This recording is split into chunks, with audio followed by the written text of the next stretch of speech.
Hello, everyone, and welcome to the Today's the Day Changemakers podcast. My guest this week is someone whose name is synonymous with leadership, discipline, integrity, and character. I am truly honored to be joined by retired four-star General Stanley McChrystal, former commander of U.S. and international forces in Afghanistan, former leader of Joint Special Operations Command, co-founder of the McChrystal Group, and New York Times bestselling author. His newest book on character is more than a title, it's a movement. In it, he challenges us to rethink what leadership really means, not as something tied to rank or resume, but to who we choose to be when no one is watching. You may have seen him on The Daily Show with Jon Stewart, CNN, Face the Nation, CNBC, PBS, and more, offering powerful insights into trust, responsibility, and the human side of leadership at the highest level. What made this conversation especially meaningful is how incredibly grounded he is. I had the rare privilege of referring to him as Stan throughout our conversation, a small thing that says so much about the humility and authenticity he brings to everything that he does. A heartfelt thank you to General Stanley McChrystal, or rather Stan, for sharing his time and wisdom with me on the Today's the Day Changemakers podcast. Be prepared to be inspired. Hello, everyone, and welcome to another episode of the Today's the Day Changemakers podcast. I'm your host, Jody Grunwald. And as I say in every single episode, I interview the changemakers, the inspirers, and those who are disrupting the status quo in the best way possible. And today, I could not be more honored than to have General Stanley McChrystal here with me. Hi, General. How are you? Well, call me Stan, please, Jody, and thanks for having me. Well, Stan, I feel honored to call you that. So thank you so much for coming on and being a part of this. I just want to share a little bit. I mean, you've been on tour doing so many interviews. Everybody has to know who you are, but I'm just going to share it here because I'm honored to have you on. You are the co-founder of McChrystal Group, the former commander of U.S. and international forces in Afghanistan, former leader of the Joint Special Operations Command. And if that wasn't enough, right, you've now authored several books, author of My Share of the Task, a memoir, Team of Teams, New Rules of Engagement for a Complex World, Leaders, Myth and Reality, Risk, a User's Guide, and your new book, which is right behind me over here, on character choices that define a life. Just so incredible. I'm in the midst of writing first book with several authors, so it's lots to learn on this side, but how does it feel to hear all of that every single time someone introduces you? Yeah, the first thing is it's kind of out of body because I know I'm just me. And so it sounds better when it's about somebody else. And when I hear it about me, I go, yeah, but I didn't do that good a job in that or whatever. But it's nice because I'm at this point in my life where I can look back at the things that I've done or not done and start to get an appreciation for what was most important.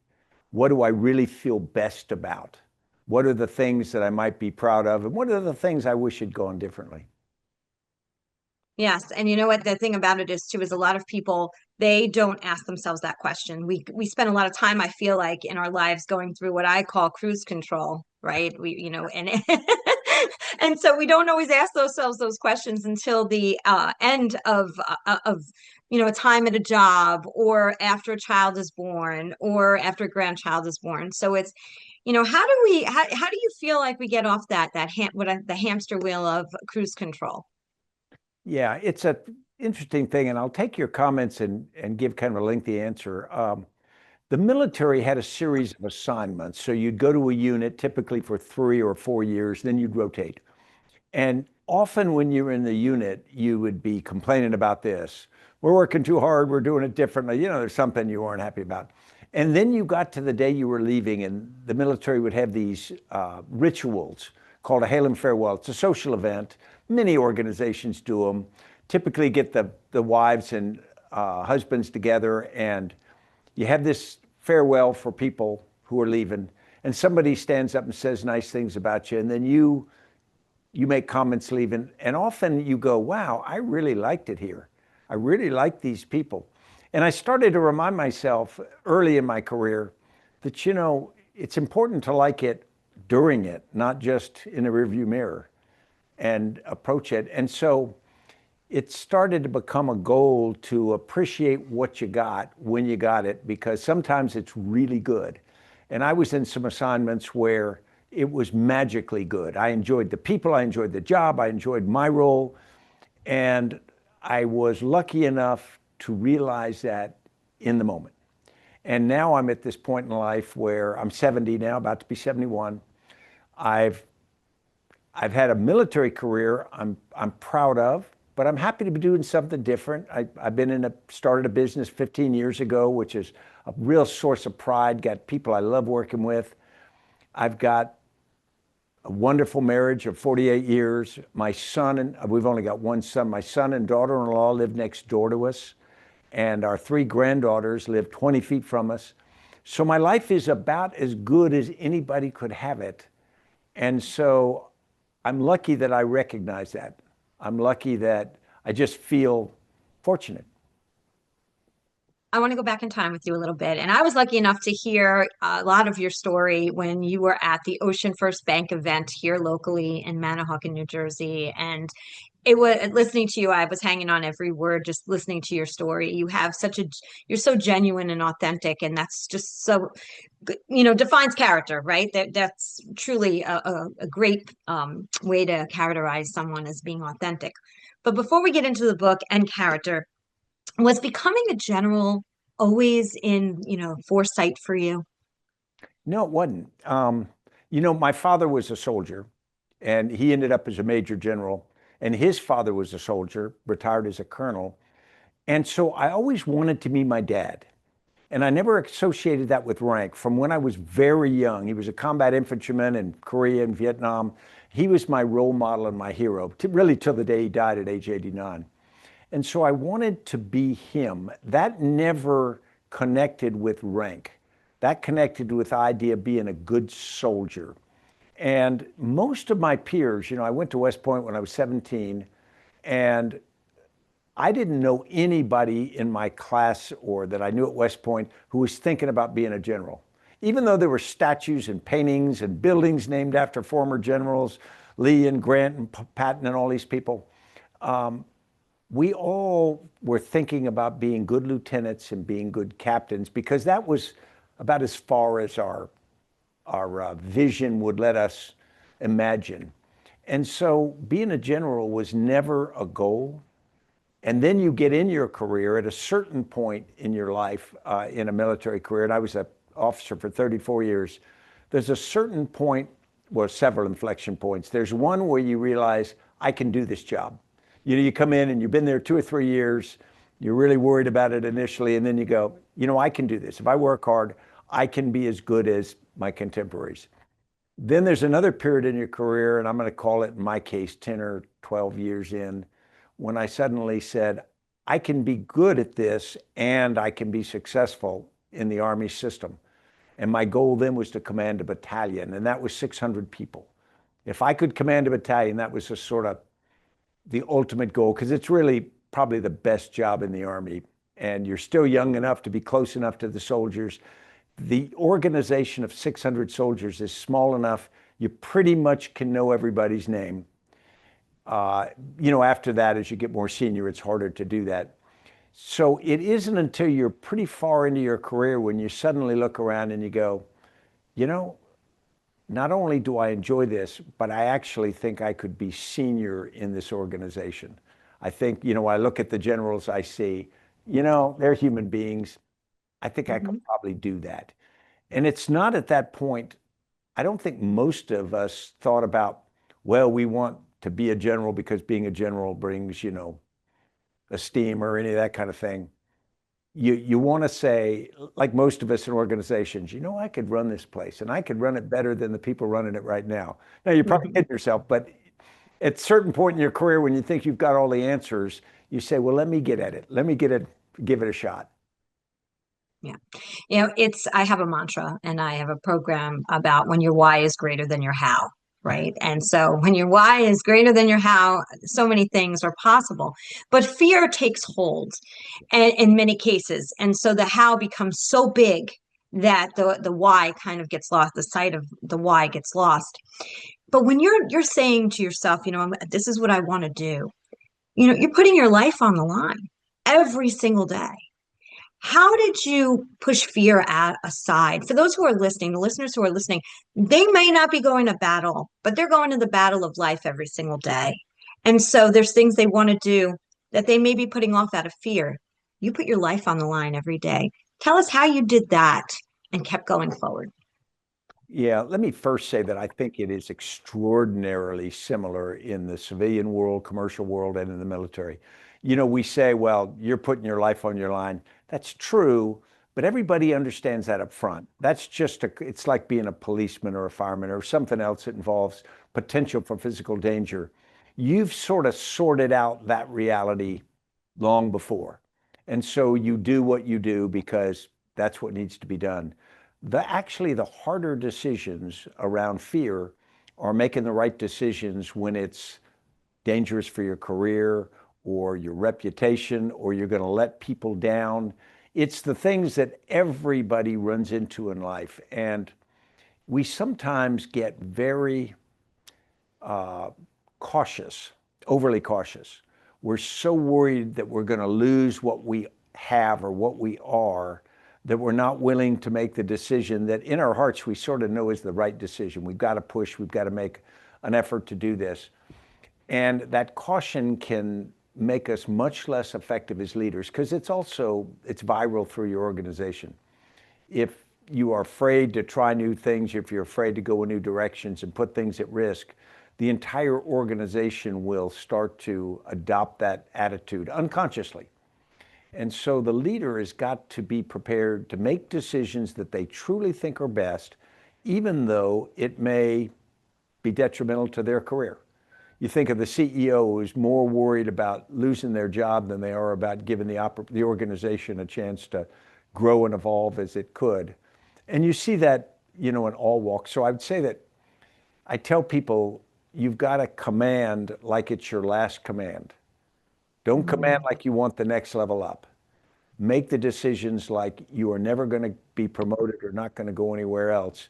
Because if you're thinking about, well, I got to posture myself for that next one, you're often going to be self-centered and unlikely to make the tough decisions. If you could sit down with the 25-year-old version of yourself, not to give advice, to ask him a question, what would you ask him? What were you thinking about? I've never heard the question asked that way, because when I look back at the things I did, and I did some things really well, there were moments in my career when I look back and I go, wow, I got it exactly right. And then there are other moments when I got it exactly wrong. And if I go back and try to put myself in the position, you wonder whether you let emotion or you let bullheadedness. A quick story, I was a captain and I came home from Korea after a year in Korea. And because just of the way that the assignment process worked at the installation where I was assigned, I was slated into this terrible staff job. I wanted to go down into a battalion and I wanted to command a company, and they set me up to this high-level staff job that was just purgatory. And it wasn't because it was me, it was because I was the next guy that arrived on post and they needed a captain and they slotted me to that job. And so I was outraged. I'd just come back from a year deployed on the DMZ in Korea, and I thought I deserved a better deal. And yet I was told to report to this lieutenant colonel for sort of my in-briefing to that job. Now, the lieutenant colonel had already heard that I didn't want to be assigned there, and he didn't have to be told because no captain wanted to be assigned to the job that I was going into. But I realized that the job the lieutenant colonel was in was one he didn't want to be in either. It wasn't what he wanted. So he is doing that. Now he's about to deal with this disgruntled captain who's going to walk in and tell him how unhappy he is to be in this place. And I thought about it, and I was lucky enough to run into a sergeant major friend of mine who I'd served with before I went into my interview, and I was prepared to go in with righteous indignation and say, I shouldn't be here, I'm better than this, I shouldn't, And instead, I went into the lieutenant colonel, who was sort of, you could tell he was almost tensed up, expecting this young captain to give him this negative response. And I said, sir, obviously I want to get down to a company. I want to command a rifle company, but I'm happy to work for you. And here's my promise. For as long as I work for you, I'm going to give you 100%. I'm going to be completely loyal, completely focused. And you're not going to know that this isn't exactly where I want to be. And what I'm going to ask from you is leadership. Teach me while I'm here. And when it's my time to go, I hope that you'll support that. And you could just see the tension go out of the guy. Now, there weren't many times in my career I got it right like that, but I stayed 7 months working for that officer and had the best relationship, learned more from him, and he looked out for me. And it was just one of those times where I step back and go, maybe the 40-year-old Stan McChrystal was in the 25-year-old body that particular day. But I think back on those as leadership lessons that I tried to remind myself later. I think that's such an important lesson, because a lot of times we think, we look at where we are and we're like, no, we should be in a better spot. We've worked hard. We already have a little experience. But you kind of dismantled the feeling of, it sounded like, the angst about and the ego, right? I really do believe when we let our egos go and we have that authentic conversation, it diffuses that consistent feeling of tension. And we, a lot of times, connection is my entire platform of the work I do. And so, as yours is character now, mine is connection. And I feel like between character and connecting with ourselves and connecting with those in front of us, it brings us to a much better outcome. So that's really important. Everybody knows that you had a pivotal moment in your life that changed your direction. And unfortunate Rolling Stone magazine article that changed some things for you. And I'd love to share with the audience, for those who may not know, a little bit about that. And the reason I want to say also to this, that I bring this up, is that there are curveballs that come to us when we least expect them. And we'll get more into that, but I'll let you answer that question first. Yeah, Jody, thanks for asking. And most of us are going to have some kind of pivotal moment or moments in our life. And if we're lucky, then we pivot as well as possible out of that. The story for me, and people almost don't remember it now, although it's still pretty important to me. I was commanding all forces in Afghanistan, coalition forces and Afghan forces. And I was a 4-star general. I'd been in the Army 34 years. And a story came out in Rolling Stone magazine, written by a freelance reporter who was doing a single story for them. And it was a negative story. And I didn't think it was particularly accurate or fair, but it didn't matter. I'm responsible because a story like that comes out and it goes on the desk of my boss, the President of the United States, and it's an unfair position to put him in. And so it was one of those things that happens. And so I flew back to the United States and offered my resignation to President Obama, and he was gracious and he accepted it. And in an instant, and I was in the Oval Office with him, in an instant, everything about the trajectory of my life from really the day I was born in an Army hospital, lived as an Army child before I went to West Point at age 17, and then I've been a soldier ever since. All that changed because I wasn't a commander anymore. I wasn't a 4-star general anymore. I wasn't even a soldier anymore. My very identity is now at least in question. So I leave the Oval Office, and you've got that almost unreal feeling, out of body experience, because it's happening, but you have a hard time believing that it's happening to you, because I'd always thought there was a chance I'd be killed or relieved for incompetence or something. That's fine. But I thought I'd never be, basically accused of this kind of thing. But I had been, and this was the outcome. So I drove across. I'd flown back from Afghanistan all night, and I drove across the city to where my wife was living in military quarters at Fort McNair. And I go in the house, and she'd been with me at that point for 33 years of marriage. And I told her, Annie, it's over. The president accepted my resignation. And she looked at me and she said, good, which was a shock. And then she goes, we've always been happy and we'll always be happy. And in an instant, I don't think she'd planned to say that. I don't think she knew the president was going to accept it.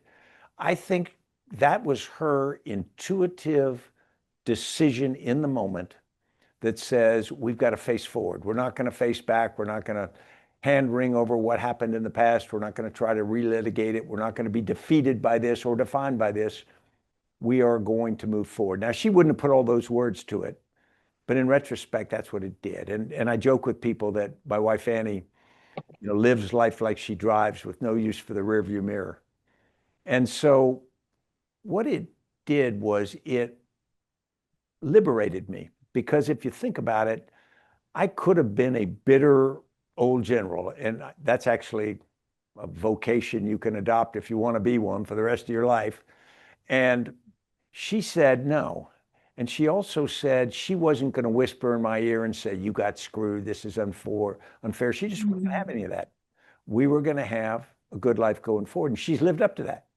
That's just her style. And it's reinforced it in me. And so what I tell people is, when you get those inflection points in life, usually they're apparent. They're not always apparent. They might be a divorce. They might be a death. They might be a job change.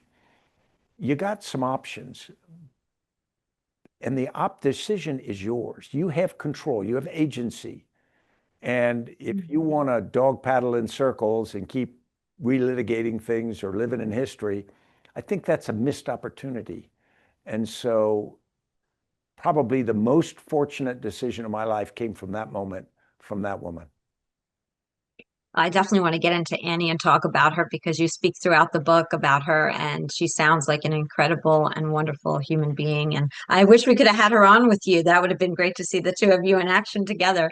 But when I think about it, and I've been in my own way in situations where the title is no longer there, right? And when that is, why do you think in society we allow titles to define us? Because I think we define people by titles, and that's a very interesting point. Sometimes it is reinforcement of our success or our skill to have a title, either an elected position or a rank in the military, or even a level of celebrity. A person becomes a celebrity with a certain level of esteem that people place. And whenever that's threatened or taken away, we think that the thing that defined us has just been pulled away. And if we let it define us, then that will be the case. As I wrote in the book, the soldier is in the uniform, not on the uniform. Rank is pinned on the uniform, medals and all those things are on the uniform. And once you take the uniform off, the person is still inside. The soldier is still there. That individual is still there, but we forget that. We think that if we suddenly are open to criticism or we've had some kind of failure, that we're not us anymore. Well, we are us. We're probably us, just maybe revealed a little more, and maybe the scar tissue taught us something. And so I think we've got to be prepared to understand that most of those things are a little false anyway. We make somebody a CEO and we suddenly proclaim them, they're a superstar. Well, they're the same person they were the day before we made them a CEO. So I think we need to understand that often the position that we put people in and the person are two separate entities. That's why you can't let your ego get built up into it. In the military, when you become, a general, and particularly if you become 3 or 4 star general, there's an awful lot of respect given to you and all this kind of thing when you move around. But it's just you. It was good old Stan McChrystal. Same guy who was Lieutenant McChrystal, everybody thought was a knucklehead. Now they're saying he's so smart, just he's got rank. And I didn't get any smarter. I just got older. I noticed in my own life that it seems as if with the title, if people can get things from you, right, then you're sought after. Yeah. And once that title is stripped away and you're no longer valuable to them moving forward in their life in some way, then that hurts us. Do you believe that hurts us in our character or in our ego or both? Yeah, I don't think it affects our character really. Maybe if we let it, I think it hurts our ego a lot. It's also an eye opener because when you are not powerful or you are not in a position like that, who still wants to be with you? Who still wants to hang out with you? One of the things that was most instructive to me after I left the service was, I thought I was badly damaged goods. I thought I was disgraced and all these things because there'd been a lot in the news for a limited period of time because that's the news cycle in our country. But for me, the wound stayed there for much longer. But friends of mine were incredibly loyal. They still came around. The ones who were true friends weren't friends because of the job I was in. They were friends because of who I was and the shared experiences we've had. And I found out I had a lot more of those than I realized. And then you found out some people weren't that way. And, it's instructive, but it also is most instructive. What kind of friend do I want to be to people? Because invariably our friends go through the similar thing. And what are you to them when they go through that moment? I love that because, I bet you if I look back, there could have been moments that I failed in that way, and I think it's important that we do that introspection, and make sure that it's never that we're connecting always just for how to get ahead. What about we're humans on this, spinning globe here trying to just live a great life, and connection to everything is key. I watched your interview on Jon Stewart. I thought it was funny, and I don't have any beer for you. I apologize through the Zoom screen for sure, but it was a great interview. But you said a quote that I wrote down because I was afraid I wasn't going to remember it, from Thomas Paine, that I never heard before. Reputation is what man thinks of us, and character is what angels know of us. I loved that quote. Can you expand a little bit more on that thought? Yeah, I sure can. We spend an awful lot of time worried about what our reputation is. And sometimes that's branding, that's things that are external. And in today's world, there's an awful lot of effort to make a brand that may not be congruent with what we really are. It makes us seem more clever, more whatever it is we want to be. And we like that. We sort of cloak ourselves into that, at least most of us do. We also know what we're like when we step away from that. We know what we're like when nobody's going to know what we've done, the decisions we've made. People say character is reflected by what you do when you're alone in the dark. But I think it's important for us to remember that angels know us and we know us. We're going to have to live with us. We're going to have to, if there's too big a gap between the person we claim to be and the person we really are, we'll know that. And that, what I call a say-do gap, brings an awful lot of, tension inside you. And that's why I think that the closer we can get to being who we really are, and hopefully what that means is who we really are gets elevated a bit, because it creates a pressure. I really want to be a respected person, so I better act like someone who is worthy of respect. Right. And I think we do a lot of generalizing in life across the board, right? Certainly, we characterize certain people. And you mentioned this in your talk at Ocean First, which I thought was it was wonderful to hear you say it, because I truly believe in this, is that we were talking about sitting in rooms doing, having these conversations with some of these leaders whose beliefs were so uniquely different than the beliefs on this side of the world. And you talked about how, and for a minute, I had that moment of saying, that makes sense. That I didn't think of it that way before. To them and to their culture and to where they live, they believe they're 100% right, as we do and did. So explain a little bit more about your thought process about that. And I know you mentioned it on a recent talk show as well, that we have to understand we all have opinions, and we're all sitting in places where we think that we are better or we know better. But that's not always true. Yeah, that's exactly right. And I use the term empathy for that because, empathy is not sympathy. It's not agreeing or feeling sorry for somebody. It is, in my definition, it's the ability to see things through their perspective. And if you think about it, the way I described it, of people like Afghan leaders, they're sitting on the other side of the table with me. They've got a different religion, different culture, different history. Their entire life journey has been different than mine.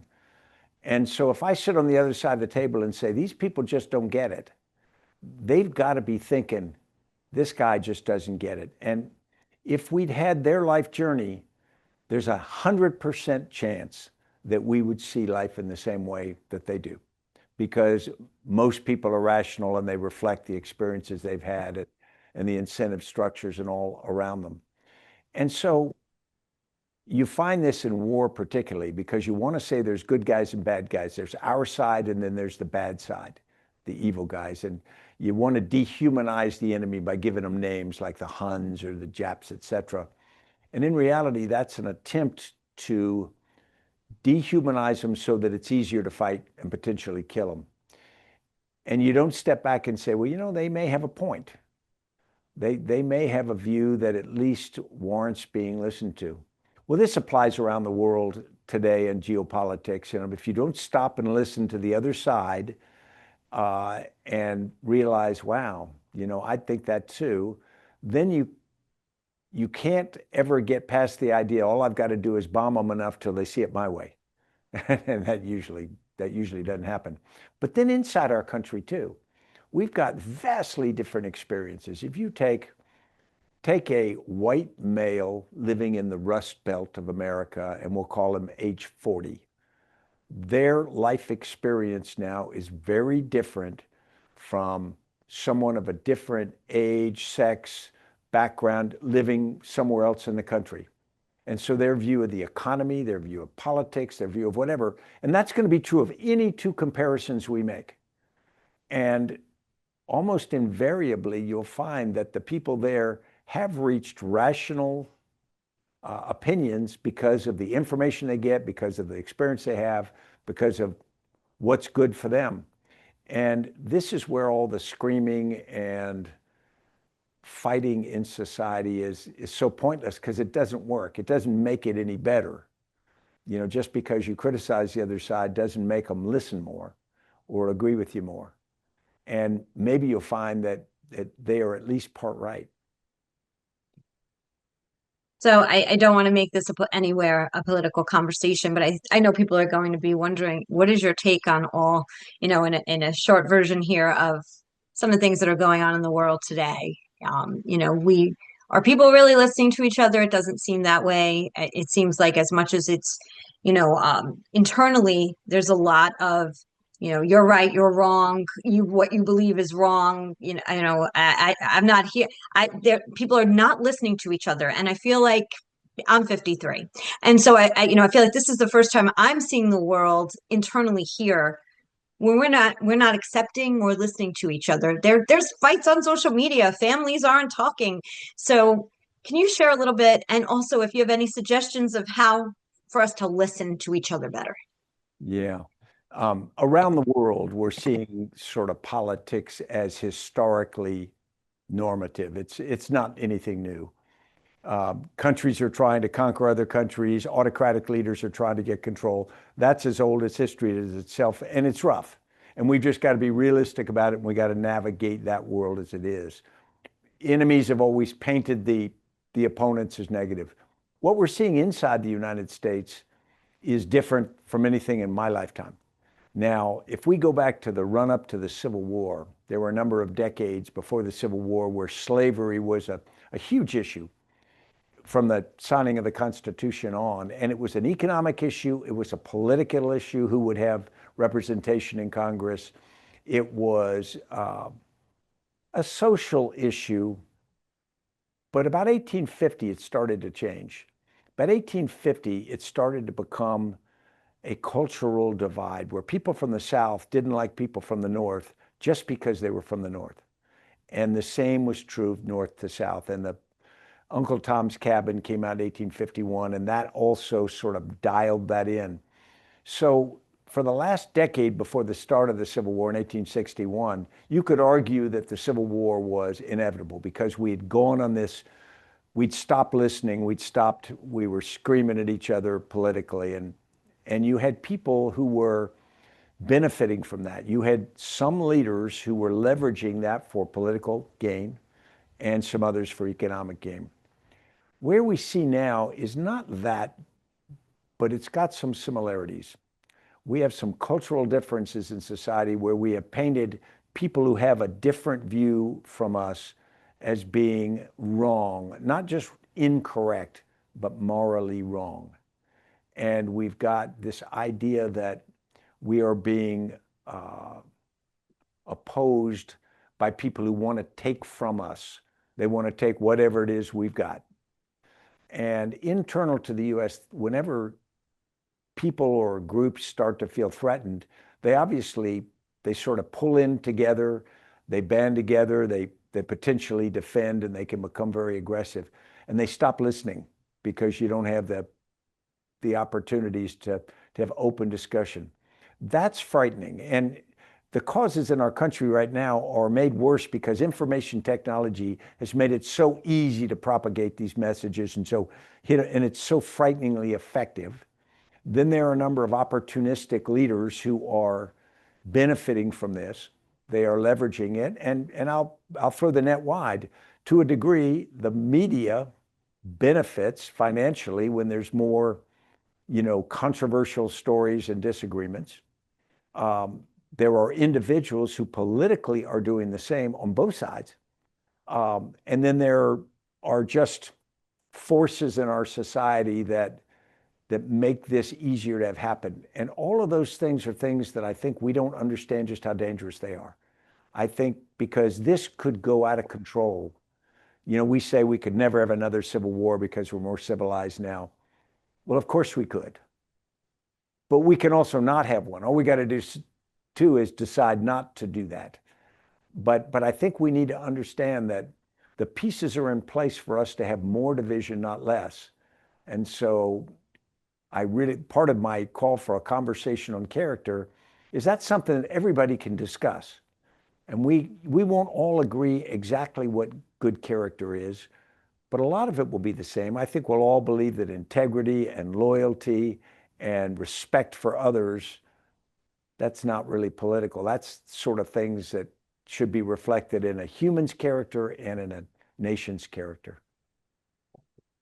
And you're leading me right into where I wanted to go, which is, you wrote this book. I think you credit your wife for helping you decide to write the book on character. And I really want to know why in a moment, but I also want to share, it's interesting how we're finding out people's character more so than I think we'd ever thought. I wonder if people really understand, and I'm so glad you started this conversation. You're deep into it. You're going all over to speak about it because maybe it might be the one thing that could help us to be open to and get us back together as a community, right? Because we may be a country, but we are a community. We're not listening, we're not connecting. And so tell us a little bit about, why you wrote the book, and kudos to Annie for pushing you to do it. Yeah, I think she was trying to shut me up. I was, bothering her. But yeah, no, this is what's so, I think, important about the idea of having the conversation on character. And I'll start with the fact that I think that we should be emphasizing character and selecting our leaders on character. We pay attention to policy discussions or politics or things like that. But in reality, I don't think that's the primary criteria that a person should be elected for. I think we should be electing for character, and then they will go into a very responsible position, taking our country in the direction that it will go. And they will use that character as the lens at which they look at things. Now, there will be different political opinions and policy views as well, and that's fine. But if it all emanates from a firm character, a good, solid character, I think we're on solid ground. And I think you can work together and go forward. If they are not, then I think you're not moored to anything. I think someone without character can propose the best policies in the world, or let's put it this way, the most popular policies in the world, and they can get themselves elected and in a position, and then suddenly, as the world will, it will push and pull. That person is not tethered to something that really we can count on. Instead, they'll move with it, and sometimes they'll move very rapidly with it, and that is where I think we are most dangerous. I throw out the idea occasionally of, if we had a presidential debate, and right now a presidential debate, what they do is they get together and prepare policy positions, but then they try to prepare one-liners so that they can be the most clever. And it's almost like a fencing match, who can touch the other with their sword. And that's ridiculous, because that's not what we need for most senior leaders. I would like to start, the first question to each candidate would be, describe your character and give us absolute examples of your character in action. You have 10 minutes, and your opponent can say nothing during that 10 minutes. I know we've had a few people get up there who couldn't talk for 10 minutes about their character if they had to. And I think that would put pressure on everybody to say, now, wait a minute, what is my character? Can I actually defend what I believe my character to, or what I want you to believe my character to be? And could be a forcing function to pull people up, and to pull us who select our leaders, are responsible for who leads us because we vote or don't vote for them, to focusing on the things that I think are most important. Yes, and let's not have them prepare for that question. That question should come. There's nobody who's going to write their answers for them. But your point of them having examples and having to prove that makes perfect sense to me. And I think that when it comes to those in power, I don't know that the word character always is at the top of the list. It's popularity, right? Right. And so, I'm sorry, go ahead.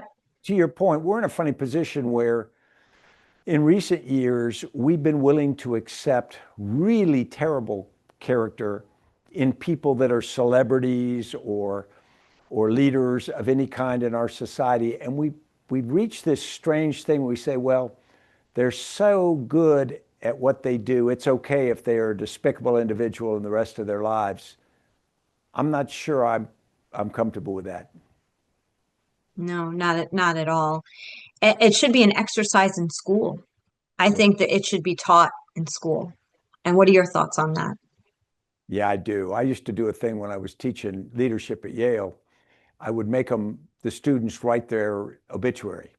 And that was a little shocking to a Yale student, that they're projecting in the future. And I said, well, they're not just going to, in your obituary, they're not just going to list the jobs you had. They're going to talk about you, what your character was. What do you want them to write? If it's accurate, if it's honest, what would you want to have written? Why did you write the book? Well, I started the book simply because I had these opinions on a number of disparate subjects. And Annie, I was talking to her about them, and she goes, I think some of these are pretty interesting, write them down. And again, I think that was to shut me up, but I started writing this series of essays. And after I'd written a number of them, we realized that they all intersected on the question of character, because that's what I've been thinking about the last few years. Like most of us, I'd been exposed to training and education on character throughout my life, but I hadn't spent a lot of time thinking about it. And then as you get older and you start to realize there's more behind you than in front of you, you're not just trying to argue that you had good character, you're trying to ask yourself, do I have good character? Was it what I needed in the past? Do I have it now? How could it be better? And I found that valuable. So the book is not a prescription for anyone, doesn't give anyone the right answer for character. What it does is it describes my exploration of what I think, and it offers some subjects that might be helpful for other people if they force themselves to think about those questions. Their answers, I think, will help them decide what their character is. You wrote something in there and it talked about connection. Of course, that sparked my brain because that's my entire platform, as I said. And you talked about the O Club. And you mentioned about how there were things that happened at the O Club that could be very good at connecting and things that happen at the O Club that might not be. And I love that you brought that in the book because I don't know that most people know what an O Club is. And I do now, but I also totally understand what it means that people they don't take the mask off to connect with their teams and really showcase who they really are when they don't have their title. Can you tell us a little bit about the O Club and what you Sure. O Club refers to an officers club, and on every installation, traditionally, there are enlisted clubs for the most junior soldiers, non-commissioned officers clubs, and then officers clubs. And that's so that you go and you socialize, let your hair down with people of generally your same rank. And that's a healthy stratification because you don't want to completely relax around the most junior people, et cetera. The O Club was interesting because I joined the Army in the 70s, and it was sort of a bifurcated thing. On the one hand, it had some traditional aspects. It had a formal dining room, some of them did, and a golf course and that sort of thing. But it also had bars, and the bars, I mean, even had dancers in them when I first came in the military at lunch. Uh, Wow. and, and of course at night. And then at night on some of the clubs, they got pretty raucous. And sometimes they got stupidly raucous. And I used to describe it as jackassery.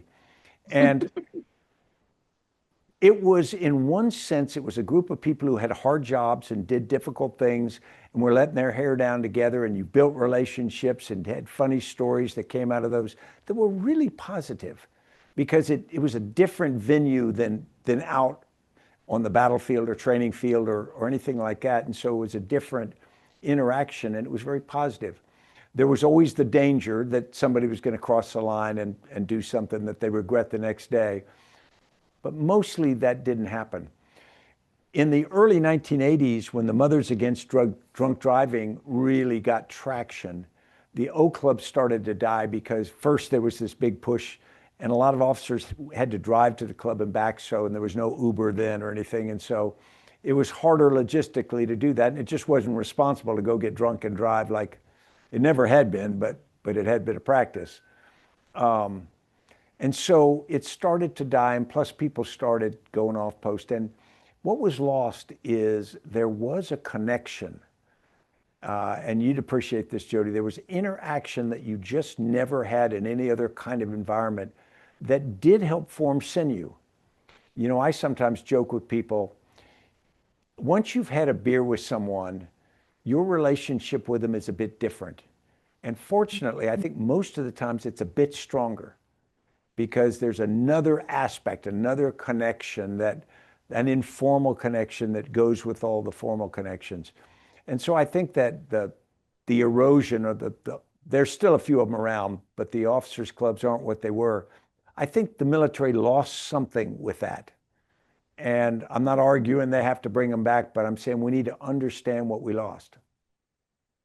No, and I appreciate that because I think it's when we disarm that part of ourselves and we bring ourselves, could be a beer, it could be going and doing something else together. You know, sometimes I'll do walking meetings with people because I live by the water. So we'll walk on the boardwalk, and it's a formal meeting, but we both love the water, we found out. So now we're walking on the boardwalk, and it just brings it to this whole other space.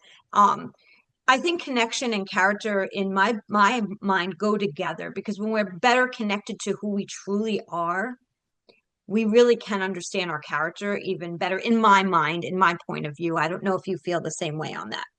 I feel exactly the same way. And we can appreciate someone else's character because usually at work, we have a certain aspect of us that we show. And when we're in other environments, whether it's on the boardwalk or at dinner or some other thing, you show a little bit of a different side of yourself. And most of us are actually like diamonds. You know, depending upon the angle you look at, you get a completely refreshingly different view of that person. Absolutely. Another thing I'll bring up real quick about the book is you talked about incentive programs. And you talked about the fact that, if your environment is one in which you're connective, right? And one in which you feel good about, the incentive programs sometimes don't have to be as big as we all think they have to be. And I know I've done the best when I know that the people who I'm surrounded by, that may work for or work with, care about me, care about my outcome. And so I love that you put that in there, because money can't buy everything, right? Yeah, and I think money sometimes just complicates things. The beauty in the military is Congress set the pay rates.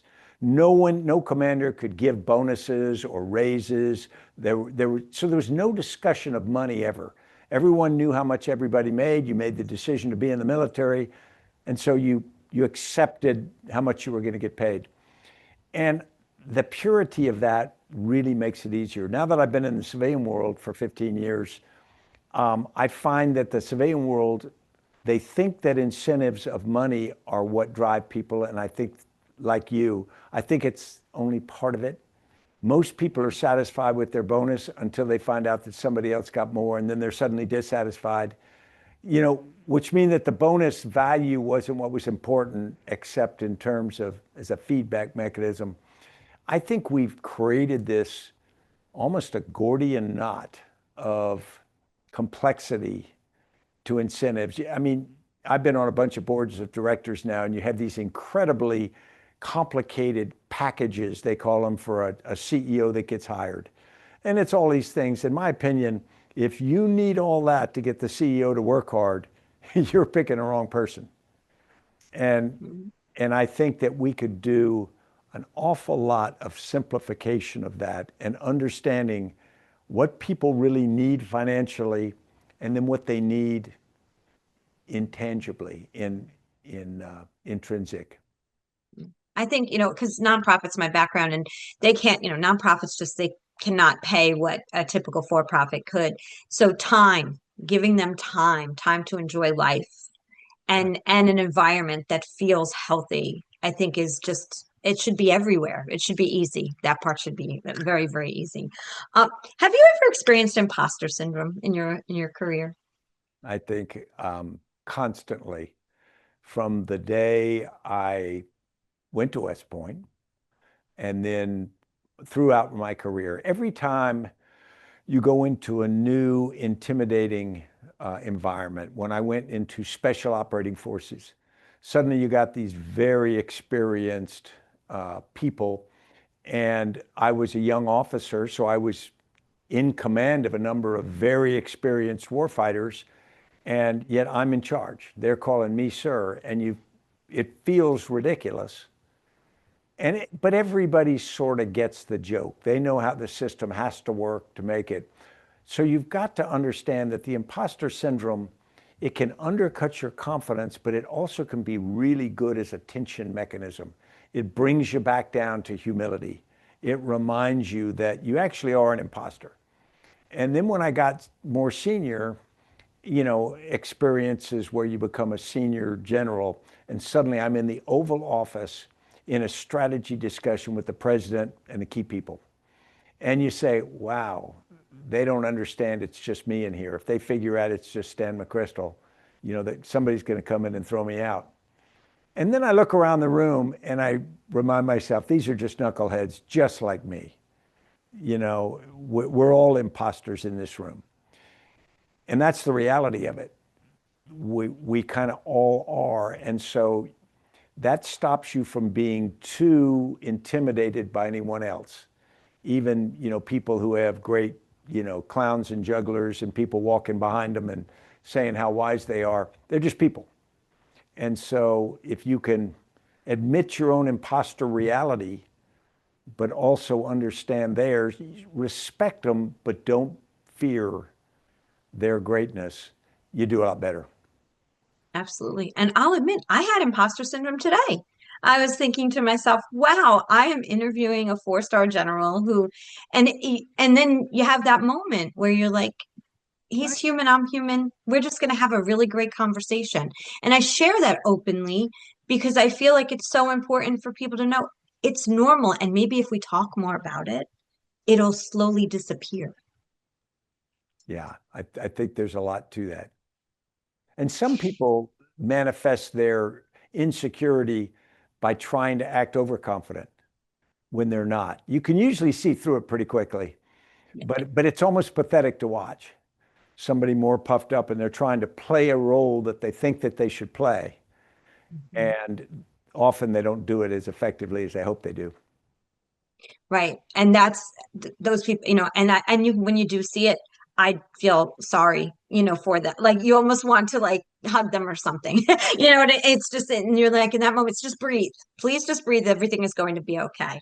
So I totally agree with you. You do speak about your incredible wife, 48 years. 48. So what's the secret? Because so many people want to know that. Yeah. I'd like to say marry well, but you don't know what you're doing when you decide to ask someone to marry you. I mean, I thought she was good looking, had great legs, and so asked her to marry me. Um, but we've been together dating for almost 3 years, and I knew that there was a comfort with her, but it's hard to project forward what someone's going to be because we all change over time. So I like to tell people that the myth is you meet, fall in love, get married, and live happily ever after. And I don't think it's true. You meet, you fall in love, you get married, and you work at it every day because marriage goes up and down in my experience. And there are times when I'm more in love with her than she is with me. And there are times when things pull us apart and we kind of wax and wanes with the sea. And you have to understand that's the reality. At a certain point in your career or life, I think you can start to understand that I love this person so much that even though we're going to have difficult fights, big disagreements, we're going to have periods where we're just not happy. It is so important, it is so valuable that I am going to stick in for the long term. And you start to say, I'm going to be married to you to the day I die. Now, you say that at your married vows, but I don't think you know what it means. I think as you go further, you suddenly say, one of us is going to die first and the other's going to be there. And that's it.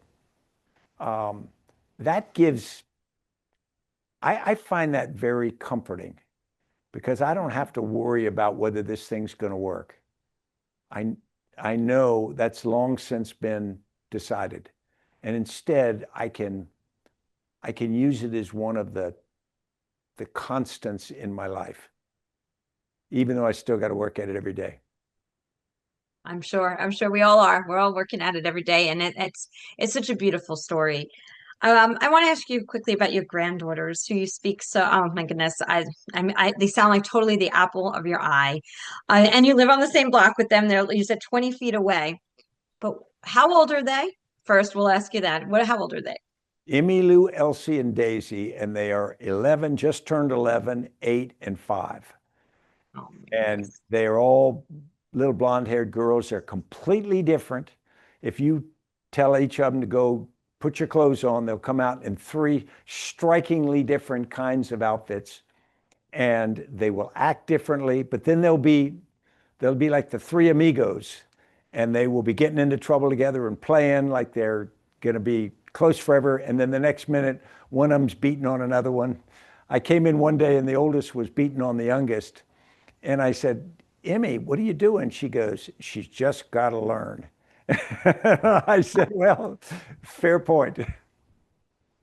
Well, I'm about to be a grandma for the first time, and so I hear it's a whole unique experience, different than having your own children. It's a different kind of love, they say. Do you feel that way? Oh, yeah, it's much easier too, because you're not responsible. I spoil them, I do whatever I want, and then their parents have got to deal with that. And that's their problem. What have they taught you, Stan? You know, they've given me a longer view of me because the way I think about it is, they see me through a different lens, and that's very important to me. I don't really care that much about what most other people think of me. I really do care what my granddaughters think of me. Now, in the near term, they like granddaddy. I mean, there's no doubt about that, but I want them to respect who I was, how I am. I've given a copy of each of my books to them inscribed, and they haven't read them yet, but someday I think they might, and they will hear and read about me. And I want them to have a complete picture, and I want that picture to be, we're proud that we're his granddaughters. And so it's a forcing function not to do something that would ever embarrass them. Oh my goodness, that touched me. That's beautiful. Really, really beautiful. So before we end, two more questions for you. What do you want to share with leaders right now that might be listening when it comes to character in for themselves, Yeah. and how do they work with their teams to pull out goodness from them so that they work cohesively? Yeah. I think leaders have got to remember they work for the organization, and so they have got to be servant leaders to the people that are in that organization. At the same time, there's a balance. They've also got to reflect their own values and character as well. And so sometimes we think that because I'm in a certain job, I've got a fiduciary responsibility or some other responsibility to be a certain way and make decisions. They're not the decisions that I would make in my character, but in that role, I have to do it. I think you've got to step away from that. And I would urge people never to make decisions that they think are not congruent with their character. And if they find themselves in a position where they can't fix those, they probably got to leave the job, because you will not be happy with having done something that you said, well, I had to because I was X. I mean, there are tough decisions you make you'd like not to make, but not ones that don't reflect your character. And the second is, as you're building your team, you've got to be what you want them to be, meaning you've got to exemplify the character you want to see in them all the time, because they're watching 24/7, either directly or indirectly. And so, particularly if you try to state one level of values, you put this big value statement up in your company, you say, this is how we're going to be, but then they see you or other leadership making decisions that don't really reflect that. You know, we say client first, and then you see making decisions that aren't that. You've either got to fix that reality, or you got to take the sign down, because you've got to be honest with your team in who you are and what the values that you are propagating are all the time. So I want you to give everyone a homework assignment today. And this was not pre-planned. We have about, I think, 102 countries who have downloaded this podcast so far. What is their homework assignment that you can give them on character? Yeah, I'm going to step it away from the individual, because although that's important, I'd ask everyone to write what you want the national character of your nation to be. And it's interesting on that. Do you want it to be honest? Do you want it to be loyal to allies? Do you want it to be generous? Do you want it to be, or is it more important to win? And these aren't simple. They're simple to answer initially, but when you really sit down and say, what do I want the national character to be? And try to describe it as someone from yet another country would describe you. Write it, you know, if I'm an American, write it so someone from another country would describe America's national character. How would I like that to be written? What would I hope that they would write if they're being honest? Could you give us what would the start of that sentence would be, just so somebody can take that down real fast and get it? I love giving them a little bit of a prompt. I'd say the character of America is, and fill in their country is, and then people would describe that. Almost like if a child asked you, well, what's the character of France? You'd say, okay, the character of France is, and then fill that in. I love that. I appreciate you doing that. And I really hope that I wanted to give an assignment out only because we talked about connection, we're talking about character, and we're talking about people have to go introspective at this point in time in the world we're in right now, so that they can share their character and connect with people organically, authentically, in the right way. Where can people find your incredible book? Well, you're kind of say they can find it on Amazon, or you can go to McChrystalgroup.com. We can also provide it to you. And I would just ask everyone to consider the issue of character for young people as well. Think of people who are still in school or just graduated. Give them something. I would have loved to read a book like this back when I was younger. Someone would have had to remind me to do that, but I would have. And I think that it would have been of value to me. Same, absolutely. And I will be giving it to my children. So, and they're 20s and in their 20s, but it's so valuable.